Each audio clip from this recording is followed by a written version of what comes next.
شو رأيك نطلع أنا وياك على معرض آيفون ونشوف التلفون الجديد؟ بدي اشتري. ايه بنطلع، ليش لا؟ ايمت ما بدك. ليش شو وضع موبايلك؟ مو ظابطة أموره؟ ولا كتران المصاري ما شاء الله؟ بدك تشتري موبايلات ونحن ما معنا ناكل ونشرب؟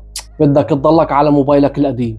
طيب خلص بلاها. اصلا بتعرفي ان موبايلي احسن من كل موبايلاتكم، بس انا ما عم احكي مشان ما تزعلوا. انا يلي ما عم احكي عن موبايلي مشان ما تزعلوا. بتعرفوا انه موبايلي فيه زوم 100، يعني بيجيب الواحد لو وين ما كان. زوم بخوف. لا تشد على حالك لا يجيك بواسير. بتعرف انه موبايلي جاب القمر والصخر يلي على القمر، حتى كان في عاصفة ترابية. زوم موبايلي 400 حبيبي يا ابو زوم تبع 400. بتعرف انه موبايلي لما انا اكون تعبانه بيطالع لي موجات مثل تبع الميكروويف، تعمل لي مثل المساج لكل عضلات الجسم. تقنيه قديمه تبع المساج. بتعرفي انه موبايلي بيطلع من سماعته صوره وجه انسان عادي نصير نحكي انا وياه؟ كانت عندي هاي التقنيه بموبايلي القديم. بتعرفوا انه موبايلي فيه سطوع شاشه بتخلي كل اجهزه البيت، البراد والغساله والنشافه، تشتغل بقوه 8000 شمعه؟ يا عيني، هلا وصلتك هاي التقنيه؟ انا لما كان معي موبايل النوكيا الدمعه كانت هاي التقنيه عندي موجوده. بتعرف انه هلا موبايلي بيطالع طاقه 4000 واط،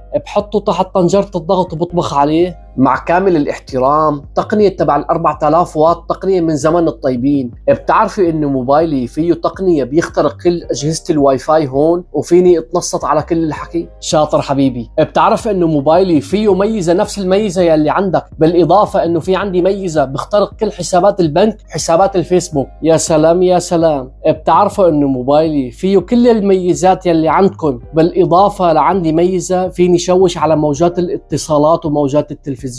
يا جماعة الخير، انتوا عم تحكوا عن تقنيات انتيكة صارت مثل الصدى. بتعرفوا انه موبايلي فيه ميزة تعطيل الاقمار الصناعية تبع إيلون ماسك؟ مبالغة، لسه ما في هيك تقنية. العمى شو بتكذب؟ الكذب بدمك.